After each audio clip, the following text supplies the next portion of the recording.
이 시간 우리에게 주신 하나님 말씀은 로마서 10장 9절로 10절 말씀입니다. 로마서 10장 9절로 10절입니다. 네, 한 목소리로 그렇게 봉독하도록 하겠습니다. 내가 만일 내 입으로 예수를 주로 시인하며 또 하나님께서 그를 죽은 자 가운데서 살리신 것을 내 마음에 믿으면 구원을 받으리라. 사람이 마음으로 믿어 의에 이르고 입으로 시인하여 구원에 이르느니라. 아멘. 우리 옆에 계신 분하고 한번 인사 나누겠습니다. 냅시다. 이렇게 인사 한번 할까요?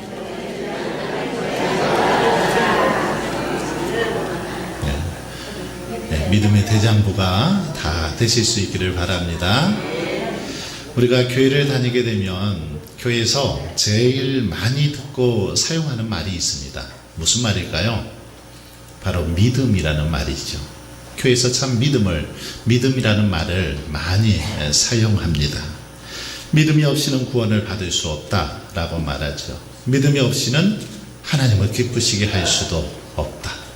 믿음이 없이는 천국에 갈 수도 없고 믿음이 없이는 우리가 하루하루 복된 삶을 살아갈 수 없다. 믿음에 대해서 늘 강조하고 있는 걸 볼 수 있습니다. 믿음이 있어야만 죄의 문제도 해결할 수 있고 하나님의 나라에도 들어갈 수 있다라는 거죠. 이처럼 믿음은 교회를 다니는 사람들에게, 성도들에게 있어서 생명과도 같은 그런 말이 바로 믿음입니다. 그러므로 우리는 믿음이 무엇인가 정확하게 알아야 될 필요가 있다는 겁니다. 바른 믿음이 있어야 그 믿음을 통해서 하나님께 영광 돌릴 수 있기 때문입니다.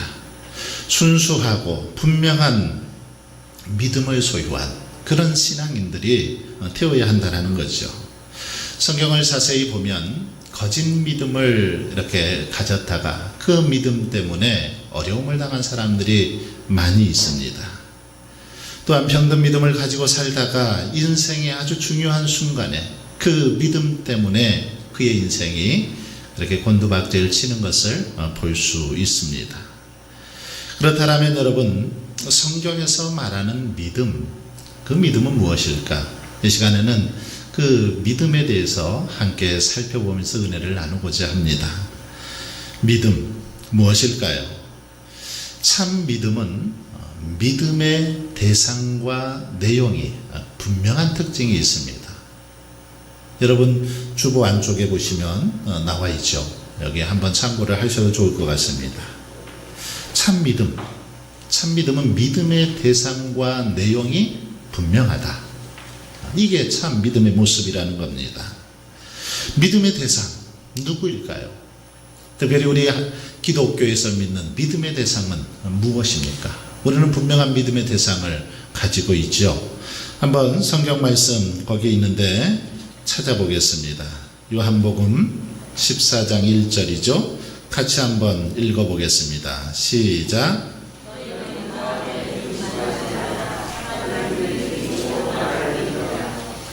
네, 여기 보니까 너희는 마음에 근심하지 말라 하면서 누구를 믿으니 누구를 믿으라 이렇게 말하고 있습니까?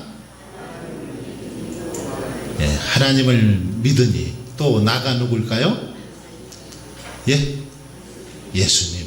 네, 예수님께서 하신 말씀이니까.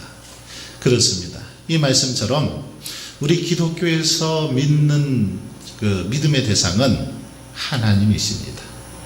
우리는 하나님을 믿는 사람들입니다. 창조주 하나님. 이 세상 우주 만물을 주관하시고 섭리하시는, 다스리시는 그런 하나님을 우리는 믿습니다. 이게 다른 종교에서 믿는 것과 차이죠. 다른 종교의 사람들은 자신들이 만든 어떤 피조물을 믿습니다. 그러나 우리는 창조주 하나님을 믿는다라는 거죠. 그리고 또 창조주 하나님의 아들 되신 예수 그리스도를 믿습니다. 믿음의 내용은 무엇입니까? 우리가 하나님의 어떤 걸 믿고 예수 그리스도의 어떤 부분을 믿냐는 거죠.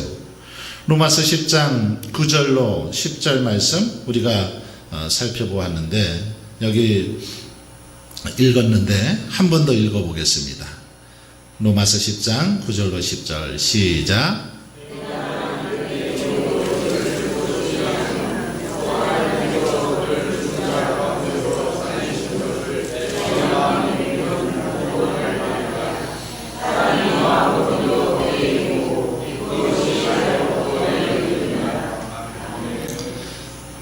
무엇을 믿는다고 말합니까? 여기 보니까 무엇을 믿어요? 만일 내 입으로 예수를 주로 시인하며 예수 그리스도를 주로 구주로 믿는다라는 것입니다. 예수님만이 우리의 길과 진리요 생명이고 우리를 죄악에서 구원할 구주로 믿는다라는 거죠. 기독교에서는 바로 이것을 믿습니다. 예수님이 나의 구주이십니다. 예수님만이 참 메시아이십니다. 이 사실을 믿는다라는 거죠. 뿐만 아니라 하나님께서 그를 죽은 자 가운데서 살리신 것을 믿습니다. 바로 부활을 믿죠. 예수 그리스도의 부활. 우리의 그 믿음은 다른 종교와는 달리 바로 부활의 종교이기도 하죠. 부활의 믿음이 있습니다. 다른 종교? 그냥 죽음으로 끝났지만 우리 기독교에서 믿는 주님은 부활하셨다라는 거죠. 죽은 자 가운데서 다시 살아나셨습니다. 우리는 이 사실을 믿는다라는 겁니다. 바로 우리가 믿어야 할 믿음의 내용입니다. 요한복음 3장 36절에 이런 말씀이 있습니다. 아들을 믿는 자에게는 영생이 있고 아들에게 순종하지 아니하는 자는 영생을 보지 못하고 도리어 하나님의 진노가 그 위에 머물러 있느니라. 아들, 예수 그리스도를 구주로 믿는 사람들, 그들에게는 영생이 있다. 영원한 생명이 있다라는 거지요. 아들에게 순종하지 아니하는 자는 영생을 보지 못하고 도리어 하나님의 진노가 그 위에 머물러 있다. 예수 그리스도를 구주로 믿지 못하고 순종하지 않는 사람들은 그러나 영생을 누릴 수 없다라고 그렇게 분명하게 말씀하고 있다라는 것입니다. 바로 우리가 믿는 이 믿음, 믿음의 대상, 믿음의 내용, 여러분 이것을 분명하게 알아야 됩니다. 신앙생활을 오래 했지만 우리가 뭘 믿는지, 누구를 믿는지, 무엇을 믿는지 모르고 그렇게 하루하루 살아간다라면 이것은 바른 신앙인의 모습이 아닙니다. 우리 기독교는 분명한 믿음의 대상과 내용을 가지고 그렇게 신앙생활하는 그런 종교인 것입니다. 자, 그렇다면 여러분 우리가 믿음이 갈수록 성장하기를 원합니다. 예수님께서도 늘 우리의 믿음이 자라나기를 원하셨죠.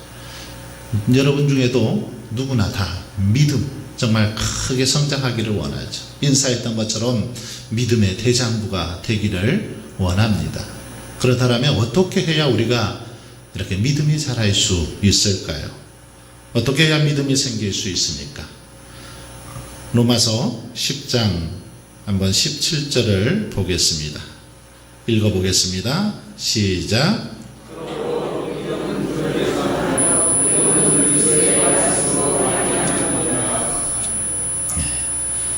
너무나 많이 들어본 말씀이죠.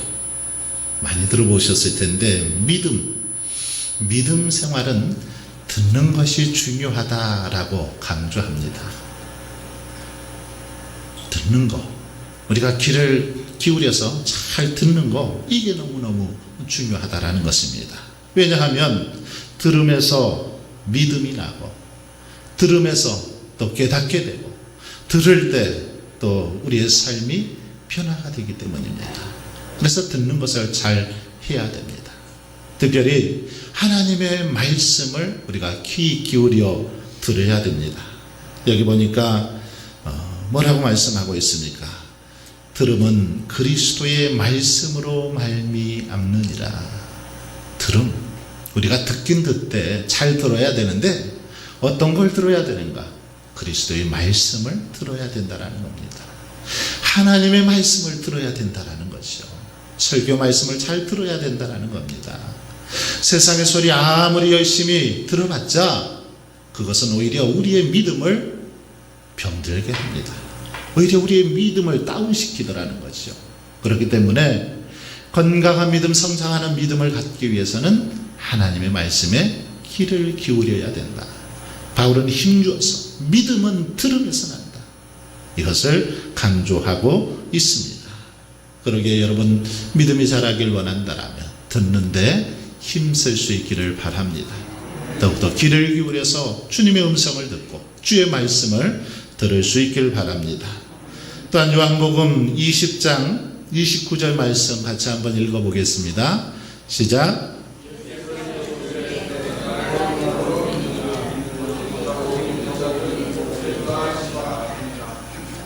자, 여기 보시면 너는 나를 본고로 믿느냐? 보지 못하고 믿는 자들은 복되도다. 도마와의 대화 속에서 주님께서 하신 말씀입니다. 의심 많은 도마에게 보지 않고 믿는 믿음, 이것이 더 복되다라고 말씀합니다. 보지 않고 믿는 이 믿음, 이것을 복되다라고 말씀하시고 바로 이런 보지 않고 믿는 믿음을 통해서 우리의 믿음이 성장하고 자라게 됨을 가르쳐 주고 있습니다. 이렇게 믿는 자들에게 하나님께서 주시는 약속이 있습니다. 그 약속이 무엇일까요? 요한복음 11장 25절로 26절 말씀을 한번 읽어보겠습니다. 시작.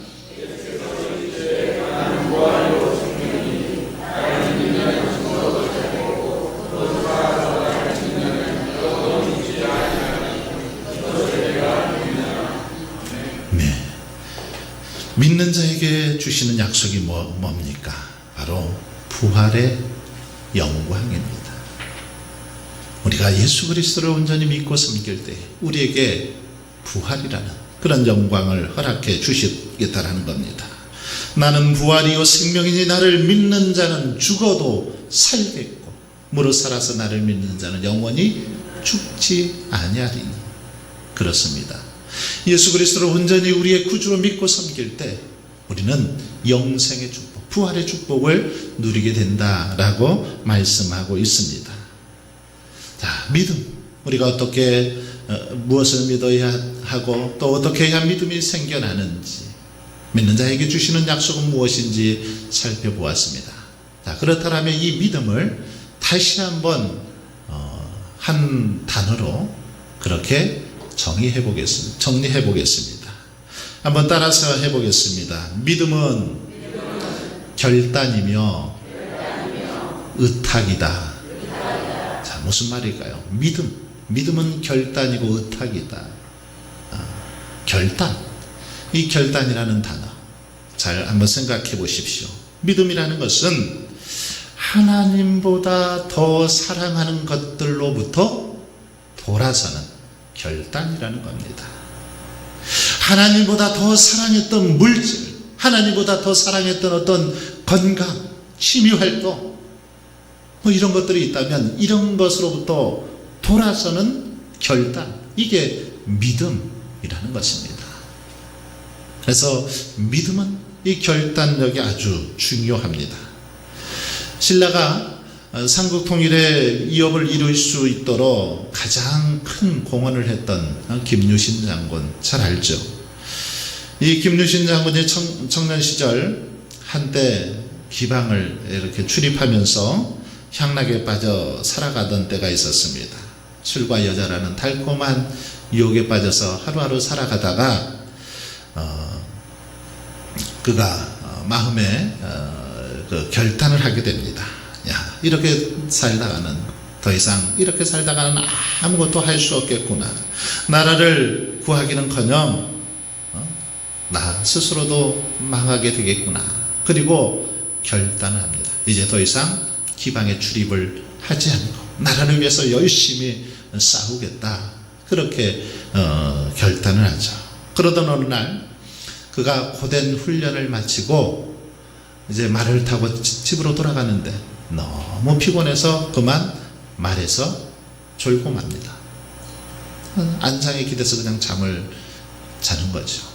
그런데 소리가 나서 눈을 떠보니까 자기가 이전에 찾아들던 왔다 갔다 하던 기방집으로 그렇게 말이 자기를 태우고 간 것입니다.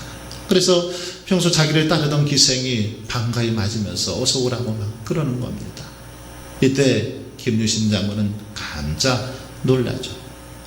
이래서는 안 되겠다 싶어서 칼을 빼어들어서 자신이 타고 온 말을 그냥 말의 목을 한 번에 베어버립니다.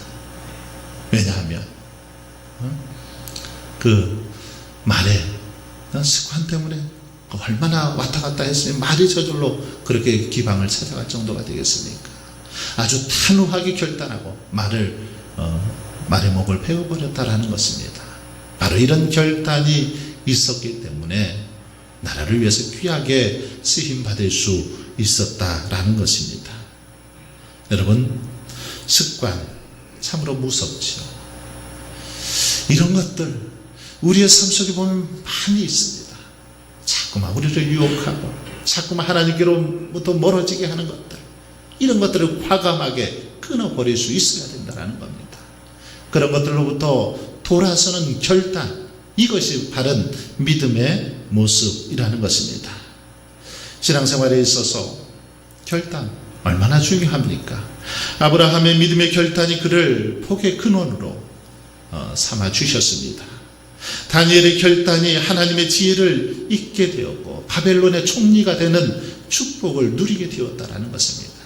믿음 안에서 하나님 앞에서 오직 믿음으로 살겠습니다. 결단하고 다짐할 때 그런 축복을 누리게 되었다라는 것입니다. 자, 그리고 믿음은 아까 의탁이다라고 말했죠. 의탁. 무슨 말입니까? 이것은 전적으로 하나님께 맡기는 것을 말합니다. 믿음. 이것은 하나님께 우리의 모든 것을 다 맡기는 겁니다. 90%만 맡기는 것이 아닙니다. 99%만 맡기는 것이 아니라 100% 전체를 다 하나님께 맡기는 것, 이게 믿음이라는 것입니다. 중국 내지 선교사인 허드슨 테일러는 일이 점점 이렇게 많아지면서 협력자와 선교비가 필요했지만 그를 도와주는 사람들이 아무도 없었습니다. 그의 정신적인 부담은 더해갔죠. 그래서 밤잠을 설치기도 하고 마침내는 신경쇠약에 걸릴 정도로 그렇게 정신과 영혼이 피폐해져 갔습니다. 그런데 어느 날 허드슨 그 선교사가 성경 말씀을 읽다가 요한복음 15장 말씀을 읽게 됩니다.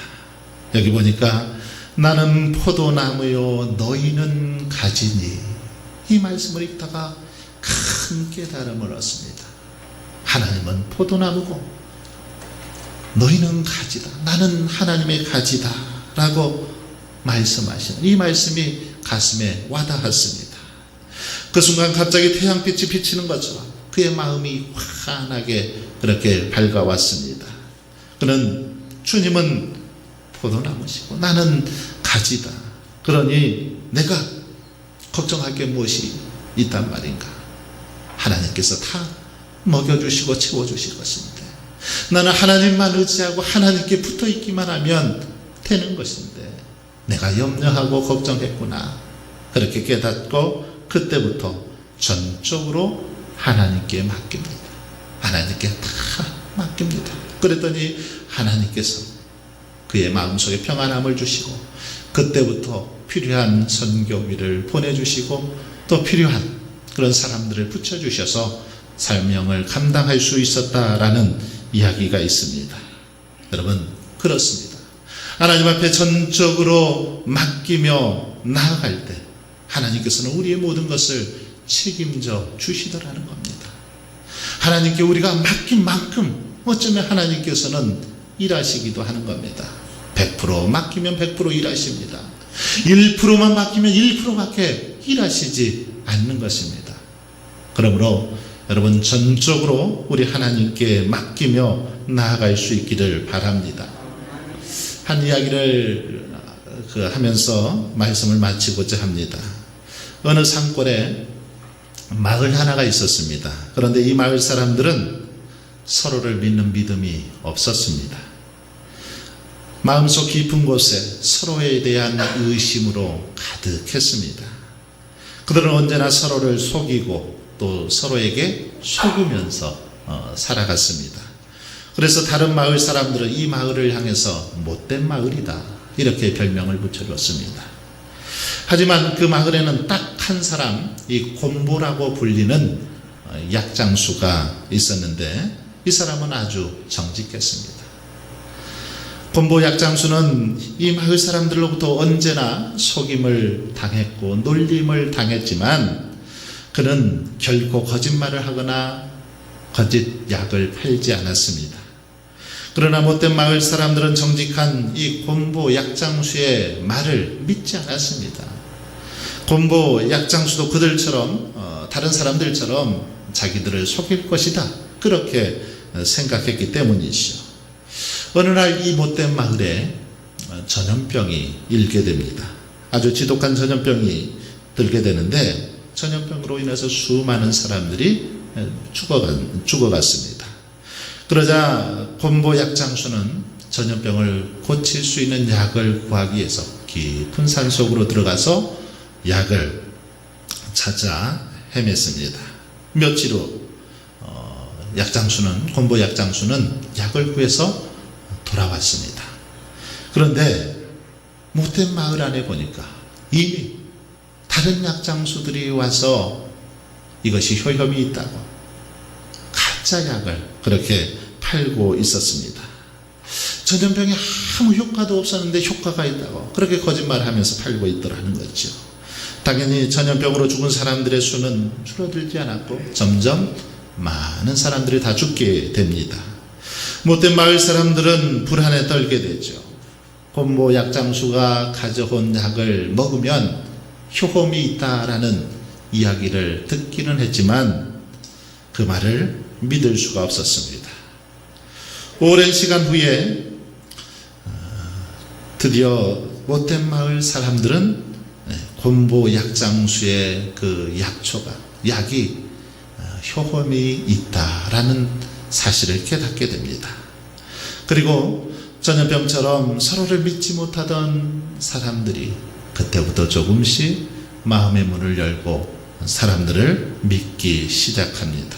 그러면서 못된 습관도 그 마을에서 사라지고 어느새 정직하고 살기 좋은 마을로 그렇게 변해갔다라는 그런 이야기입니다. 여러분, 왜 이렇게 못 살던 서로 믿지 못하던 이 마을 사람들이 서로 믿고 이제 서로를 신뢰할 수 있었을까요? 그것은 마을 사람들을 위해서, 마을 사람들을 살리기 위해서 애썼던 곰보 약장수의 바로 믿음이 있었기 때문이지. 곰보 약장수, 그를 통해서 무엇보다도 소중한 것이 믿음이라는 사실을 그들이 알았기 때문에 그렇다라는 겁니다. 여러분, 그렇습니다. 이 믿음은 우리의 신앙생활에 있어서 너무너무 중요합니다. 이 믿음은 곰보 약장수가 그 믿음을 통해서 다른 공동체를 그렇게 믿음의 공동체를 만들어가는 것처럼 더 많은 사람들을 믿음으로 이끌어 온 것처럼 바른 믿음은 많은 사람들을 바른 길로 인도합니다. 바른 믿음은 많은 사람들을 살리고 공동체를 새롭게 하는 그런 능력이 바른 믿음 안에 있다라는 것입니다. 여러분, 그러기에 저와 여러분도 바른 믿음을 소유할 수 있기를 바랍니다. 바른 믿음이 있을 때 우리가 속한 가정, 우리가 속한 구역, 우리가 속한 교회, 우리가 속한 마을 공동체가 행복하게 되고 정말 모두가 서로 신뢰하며 기쁨이 가득한 그런 공동체가 되더라는 것입니다. 바로 바른 믿음을 가져야 되는데, 바른 믿음을 갖기 위해서, 우리의 믿음이 자라기 위해서 어떻게 해야 됩니까? 날마다 하나님의 말씀을 들어야 합니다. 하나님보다 사랑하는 것으로부터 온전히 돌아서서 말씀에 귀를 기울이고 하나님의 음성을 하루하루 들으며 나아갈 때 우리의 믿음이 새롭게 되고 성장하게 되더라는 것입니다. 그러므로 바라기는 저와 여러분이 이제 세상에 귀 기울이던 그 귀를 돌이켜서 하나님의 음성을 듣고 말씀을 듣는데 힘쓸 수 있기를 바랍니다. 하나님의 말씀을 듣는데 집중할 수 있기를 바랍니다. 그래서 여러분의 믿음이 더욱더 아름답게 자라가고 더욱더 여러분의 믿음이 성장해서 정말 많은 사람들에게 기쁨을 주고 하나님의 마음을 시원케 해드리는 저와 여러분의 삶이 될 수 있길 주의 이름으로 축원합니다.